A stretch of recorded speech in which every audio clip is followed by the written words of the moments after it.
শুনো নতুন ভাইয়ানছেরা বোনানছেরা আমিও তো নতুন, তবু আমার অভিজ্ঞতা থেকে বলতাছি। দেখবা কিছুগুলো ডাক্তার আছে, তাদের কাছ থেকে উতার খাইও না। উতার কি বুঝো? পানি পড়া, পানি পড়া, পানি পড়া খাইয়া লাইও না। Like, comment, share. Like, comment, share. যে আমার ভিডিওটা করবে 20টা গ্রুপে একটা টাইম লাইনে, আমি ভালোবাসা দিয়ে আসবো বাড়ি থেকে। এইগুলো আবাল মার্কা ডাক্তার, আবাল মার্কা কবিরাজ।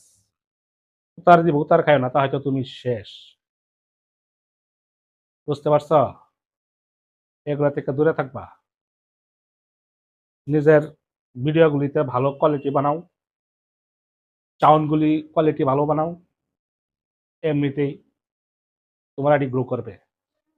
আর যারা ভালোভাবে কাজ করে যাইতেছে, প্রত্যেক দিন পোস্ট করতেছে, তাদেরকে ভালোবাসা দেবো। ঠিক আছে।